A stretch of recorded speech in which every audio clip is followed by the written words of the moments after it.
Pozdrav na početku još jednog druženja u Šporkom disku. Prio jebe status, a ne bi ni da platu. Hram će, kako i dolikuje takvom imenu, nastupati na Badnjak, a bogme i za Božić. Blagdanska avantura šibenske hip-hop atrakcije odvijat će se 24. prosinca u Pločniku u Puli, a dan kasnije blagovat će u novotvorenom klubu 28 u Zagrebu. Misliš da sve znaš, ali zapravo si glup. Ne solim ti prio pamet, tebi za trovanje Domaća scena elektroničke glazbe dobila je Elektor, novu godišnju nagradu koja će se od veljače iduće godine dodjeljivati najboljim autorima i izdanjima u ukupno 8 kategorija. Projekt je pokrenula DJ sekcija Hrvatske glazbene unije uz potporu Hrvatskog društva skladatelja, a motivirani su bili, kako kažu, sve većim uspjesima hrvatske elektronike u regiji i svijetu. Prvo izdanje održat će se 3. veljače u Zagrebačkoj tvornici kulture, a najbolje artiste i izdanja odabrat će novinari koji prate elektroničku glazbu.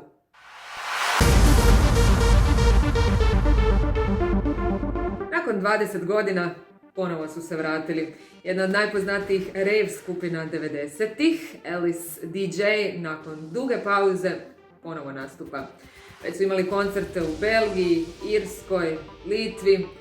Ljudi ih i dalje i slušaju i podržavaju, ali šanse da ćemo ih i mi u Hrvatskoj uskoro slušati i nisu baš velike. Klubovi diljem Europe ponovno se zatvaraju nakon što se kratko činilo da će se plesna sezona barem ponegdje uspjeti razviti i da će tako ovoj noćnoj mori konačno jednom doći kraj. Francuska je tako odlučila uoči blagdana potpuno zatvoriti noćne klubove i pojačati mjere fizičke distance, a u Berlinu klubovi ostaju otvoreni, ali je u njima zabranjeno plesati. Njemačka ne može zatvoriti svoje klubove jer su njihovi vlasnici tužili državu, smatrajući neprihvatljivim da restorani mogu raditi, a klubovi ne, pa je država odlučila zabraniti ples. Sretno im bilo u provedbi toga.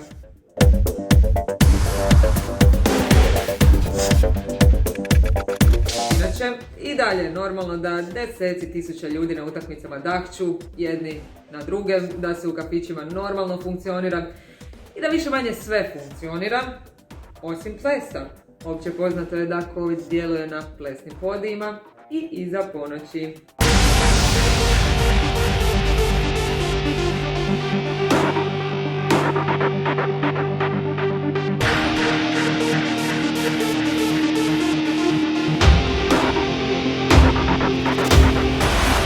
Možda metal band Omikron ne želi mijenjati svoje ime zbog korone, ali zato Mrle iz Leta 3 želi promijeniti svoj stil.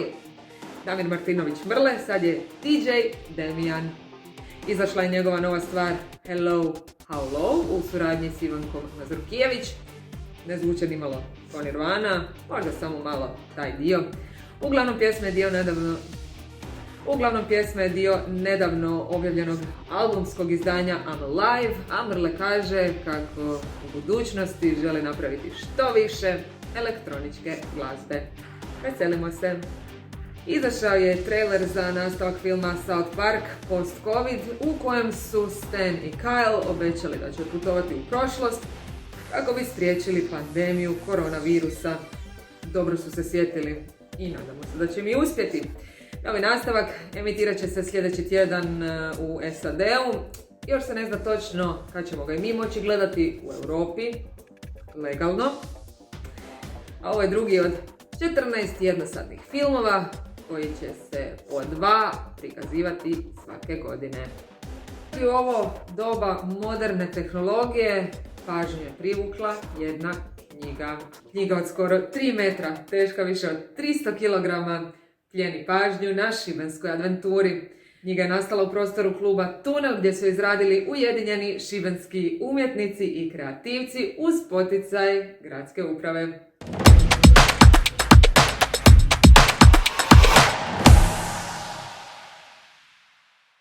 Ja sam Daniel Hrg, igram se u ovom prostoru. Kreativno izražavam tu i tamo na svakakav način. Ja sam u biti uvidio da je prostor predivan, krajnje iskoristiv, multimedijalan, da može biti, da stvarno možeš razmišljajući o samom prostoru šta bi se moglo u njemu događati, u biti može samo otići u širinu i samo se nadograđivati. Znači, jedan prostor koji je služio u biti da bi se ljudi štitili od drugih, da bi, ne znam, ratovali, u biti mi ćemo se ići izražavati kroz svjetlo, zvuk, kroz razne instalacije u prostoru, u biti ćemo uvesti kroz nešto drugo u prostoru da bi ga u biti pretvorili u nešto drugo, kao, zašto ne, ono. Koristim dio tunela za radionicu u kojoj se stvaraju te veće instalacije koje se postavljaju po gradu. Prvi je bio plan grada koji je postavljen u Masnoj ulici, mislim da ste ga već svi vidjeli, koji u biti služi da se zatvori jedan derutan prostor, u nekakvom stripovskom stilu. I sad pripremamo novi projekt koji će biti uskoro gotov i iznesen iz tunela i postavljen na jednu lijepu lokaciju u gradu koja trenutno treba da bude otvorena uskoro. Evo, to je jedan mali dio tunela koji sam ja, ne mogu reći da sam ga prisvojio za sebe, prisvojio sam ga za kreativce. Znači, čak kad ne smatram svojim, smatram ga prostorom kojem neko po potrebi može ovako. Nešto veliko kao što je ovo iza mene, tako nešto veliko može napraviti. A to je knjiga koja će biti postavljena u parku za adventuru na temu Roberta Visianija. Sa likom i dijelom Roberta Visianija ćete se upoznat u parku, dobit ćete potpuni info, inače nam se park zove Robert Visiani, park u Šibeniku, glavni gradski park koji je inače nazvan po Robertu Visianiju, koji je bio botaničar. To je ta ogromna knjiga, to je jedan ogromni poduhvat. Inače moram spomenuti, izrada ovakvih stvari je dosta zahtjevna. Znači, iziskuje puno vremena, truda, promišljanja. Ali evo je, događa se, dogodila se. Još mora biti ispisana, ide još natpis. Evo baš danas čekamo Zvonimira Vilu da dođe i da on svojim sposobnostima kao akademik malo napiše tekst. Dosta kreativaca u gradu ima problem sa prostorom, pogotovo za izradu nekakvih većih stvari kao što je ova koja je iza mene. Jer vrlo teško je proizvesti ovako nešto veliko u nekakvom manjem prostoru. Tako da ovaj prostor postaje adekvatan za takve stvari.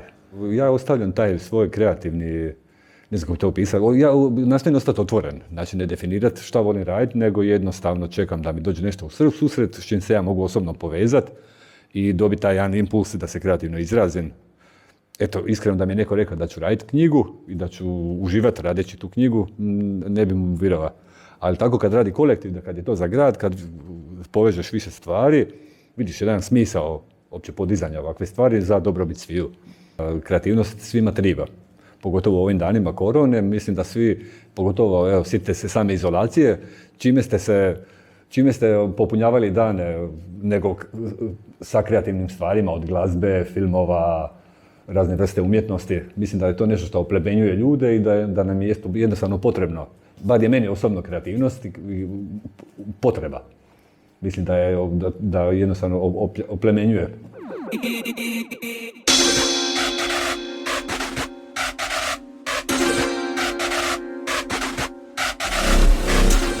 Pozdrav ekipa.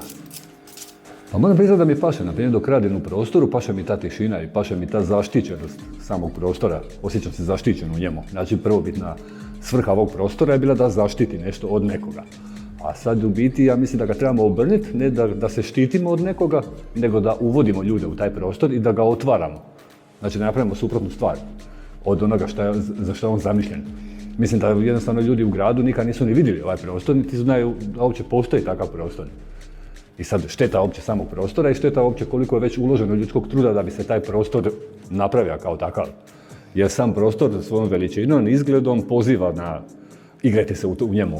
Znači, mislim da sam prostor hoće biti iskorišten na određeni način.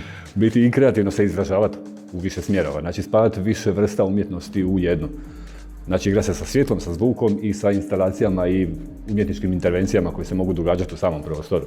Tako da sve više ljudi kreativnih ulazi uopće u sam ovaj prostor, što je meni drago da se pojavljuje ta energija u prostoru, gdje se ljudi različitih kreativnih, koji se na različite načine kreativno izražavaju, da se nađu na jednom mjestu i da podižu jedan projekt za dobrobit svi u gradu.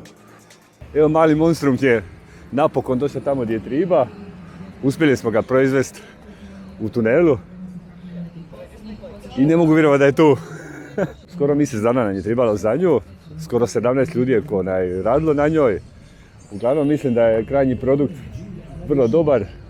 Knjiga ova tu ispred nas nastala je preko inicijative vodstva Adventure koji su nam se obratili sa idejom da se ove godine u parku napravi nešto, da to bude umjetnički rad i da u samoj izradi sudjeluje više umjetnika.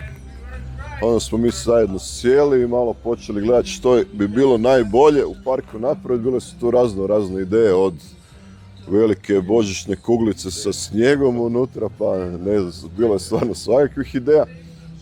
I onda se tu nekako ispravila priča Perivoj Roberta Vizianija, Flora Dalmatica, koja iduće godine slavi 180 godina od prvog objavljivanja. I u tom trenutku je postalo jasno što ćemo raditi. Vrlo je bitno što je Deniju ta ideja da to bude velika knjiga odmah kliknula i on se u tome našao. To je bilo vrlo bitna stvar da se ovako nešto lijepo na kraju desi. Šta još da kažem, u samoj izradi knjige sudjelovalo 5 umjetnika i kreativaca. Deni, Branka Vila, Joka Josip Bačelić i Slaven Blače. A iza njihovih leđa je tu još bilo 15-ak ljudi koji su svojim savjetima i rekao bi logistikom koja se brinula da stvari teku i da se može nesmetano raditi, omogućila da se ovo napravi u 20-ak dana. Knjiga se je radila u tunelu, hvala udruzi Red Cat što su ustupili prostor, jer kroničan je nedostatak prostora za takve stvari. I onda je trebalo knjigu iznijeti van. Mala vrata, velika knjiga. Trajalo je to iznošenje cijelo jedno jutro, ali uspjeli smo, knjiga se nije oštetila i evo, tu je prilika da se zahvali prvo vodstvo Adventure, onda gradu Šibeniku i turističkoj zajednici grada Šibenika koji su zapravo i prepoznali, a im omogućili da se ovakav jedan rad desi ovdje u parku i nadamo se da će zapravo biti postavljen i negdje trajno. To uvijek je bila poanta udruživanje i umrežavanje sa ciljem upravo ovoga da se zajednički stvaraju nekakve pozitivne priče, jer ono što uvijek kažem, jedan čovjek ne može puno, ali puno ljudi može promijeniti svijet.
ekipa, dobrodošli u drugu epizodu Šporkih priča by Steps.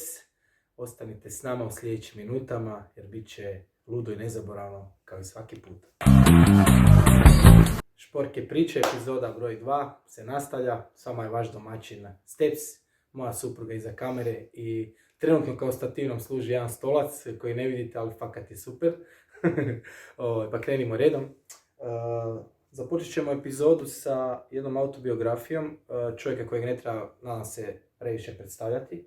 Pokojni, nažalost pokojni Lemmy Kilmister ili Ian Fraser Kilmister, basista i vokal i vođa skupine, odnosno sastava Motorhead, vrlo utjecajnog benda koji je ostavio traga od trenutka u biti kad je i krenuo, jer jednako su ih voljeli i punkeri, metalci, i hardkorači, i rockeri i svi živi.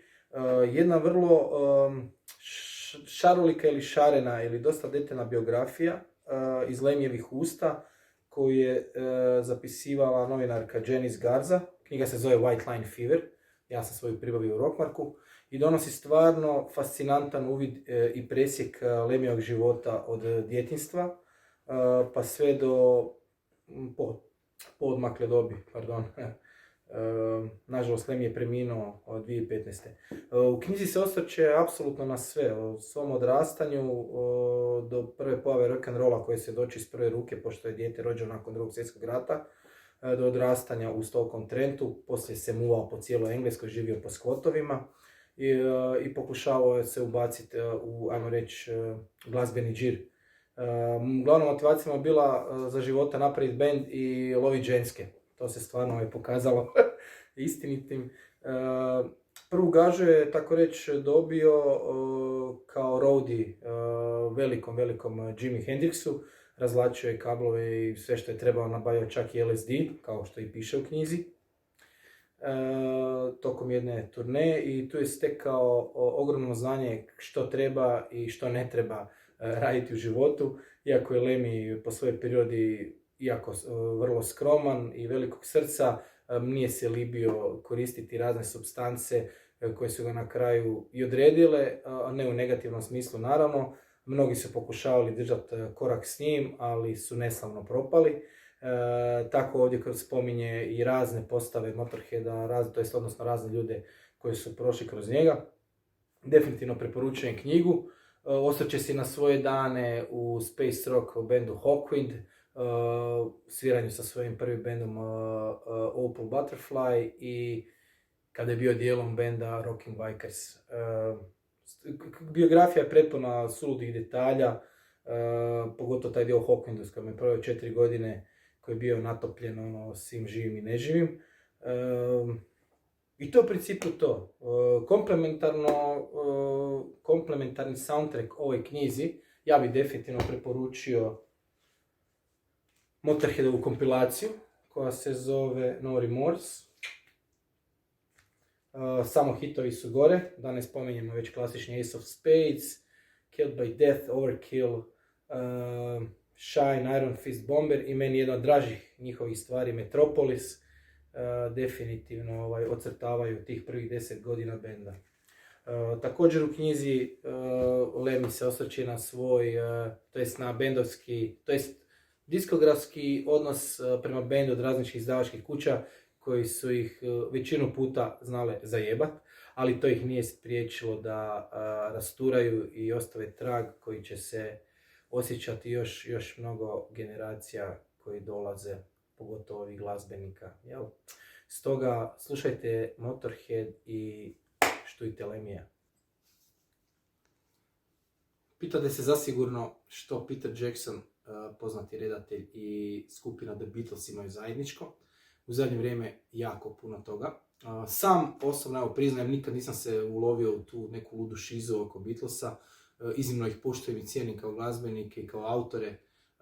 Ne mogu reći da poznajem apsolutno lik i djelo i diskografiju benda, osim recimo nekih 20-ak pjesama. Što bi kroz godinu naletao bi na albume i slušao, možda imam jedan u kolekciji ili dva, ali nikad se nisam nekako ulovio u koštac s tim i kao da sam bio wow, super ludo zaljubljen u cijeli bend. ali Peter Jackson je nedavno izbacio dokumentarac u trajanju skoro 8 sati u 3 epizode, zove se The Beatles Get Back i donosi nam iznimno nevjerojatan uvid u kreativni proces i odnos između članova benda za vrijeme snimanja. Na kraju je ispalo da su to zadnja 2 studijska albuma Let It Be i Abbey Road. Na kraju čitav dokumentarac kulminira tim zadnjim oproštajnim koncertom na krovu njihove Apple Corporation zgrade, kojima su im bili uredi i studio u kojem je to sve snimano. Ali dokumentarac, što sam ostao zapanjen razinom kreativnošću glavna 2 člana, znači Lennona i McCartneya u real time, kako se, doslovno vidite kako se stvari koje se završe na albumu iz ničega, iz čistog zraka, vade melodije, pišu se tekstovi, čak su vadili neke stvari još da su svirali u Hamburgu kao klinci prije što su se vratili natrag u Englesku. U jednom trenutku pridružujem se i Billy Preston, klavijaturista kojeg su upoznali za vrijeme tih ludih mladih dana u Hamburgu, čisto kao nekakva osoba koja je pridonijela da oba albuma zvuče kako zvuče i on je skoro pa cijelo vrijeme s njima u studiju. Neizbježan je njihov producent George Martin koji to sve mudrim okom i uhom nadgleda. Što je još tu bitno za reći, definitivno pogledajte, skinite ako možete, naručite preko neta, pogledajte online. Da li je Yoko Ono kriva za raspad benda ili ne, ja bih rekao ne, jer je i sama se pojavio, to jest u većem dijelu dokumentarca, čak su imali 2 nekakva freak out jama, što ćete vidjeti. Paul McCartneyeva, tadašnja supruga ili djevojka je u studiju, George Harrisonova isto. Da, u jednom trenutku George Harrison napušta band, što je bilo isto jako, nisam rekao šta. Tako da dosta kompleksan materijal i u principu jako puno sati je potrošeno na pregledavanje samog materijala, korištena je artificial intelligence metoda i tehnika da izvuku i sound i neke stvari koje su, jer to su snimke reelovi stari 50 godina. Iako Peter Jackson ne bježi od toga, nego dapače, smatra ga komplementarnim dokumentarcu Let It Be koji je napravio Michael Lindsay Hogg tad u to doba, tako da preporučujem da pogledate oba 2. Ja Let It Be nisam još pogledao, ali evo, pred par dana sam uspio dovršiti do kraja i definitivno preporuka i to me samo nagnalo da ja kakav ja jesam, morat ću pokupovati čitavu Beatles diskografiju i vidjeti što se tu zapravo dešava jednom zauvijek, pa da razriješimo dilemu da li Steps voli Beatlese, da li ih ne voli ili ih samo poštuje, cijeni i pijan će tu i tamo pustiti nekakvu singlicu na okupljanjima. To bi bilo sve od mene za ovaj put. Pozdrav iz Zagreba. Danas je lijepi zimski dan. Uživajte i vidimo se u sljedećoj epizodi.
Pozdrav i gledatelji Šporkog diska. Evo, u ovo adventsko vrijeme možda je u redu da se malo osvrnemo na to šta se događa po adventskim eventima. Ono zašto su oni na jedan način postali dio pažnje scene elektronske glazbe, da je radno vrijeme adventskih sajmova isto kao i radno vrijeme klubova. Samim tim se događa da se gubi ta granica gdje je klub, gdje je event i kako se ljudi zabavljaju. Međutim, ono što primjećujemo i što pozivamo sve vas da pogledate malo oko sebe je faktički koliko ima DJ-a koji su u stvari postali glavna atrakcija tih adventskih festivala. To s jedne strane pokazuje na zrelost elektronske glazbe same po sebi, ali isto tako i zrelost organizatora adventskih događanja koji su prepoznali DJ kao profesionalni izvođači koji mogu doprinijeti samom događaju. Isto na taj način, obzirom da tu se otvara jedan dio publike koji ne ide u klubove, to isto jako dobro je jer faktički tim gigovima i DJ koji promoviraju elektronsku glazbu na adventskim eventima proširuju krug ljubitelja te glazbe, ali isto tako sami programi adventskih festivala koji se događaju diljem Hrvatske isto tako ukazuju na stanje scene, odnosno na stanje, možemo koristiti to kao alat analize, da pogledamo šta je u kom gradu koliko popularno, koji su to DJ-i, koji su u rotaciji i tako dalje. Isto tako mislim da je to jedan dobar korak, ono recimo što vidimo ove godine u Zagrebu, kako nema više centralno organiziranih događanja, nego su više decentralizirana i većina ih je organizirana u privatnom vlasništvu. Ono što vidimo da faktički postoji, ajmo reći, tržišna utakmica između organizatora i opet tu kvalitetnim izborom DJ-a i programa oni se bore za publiku, a samim i tim još jednom ukazuju na važnost elektronske glazbe u današnjoj kulturi. Evo, ja bi danas ovdje završio, božićno je vrijeme, uživajte i vidimo se uskoro. Pozdrav!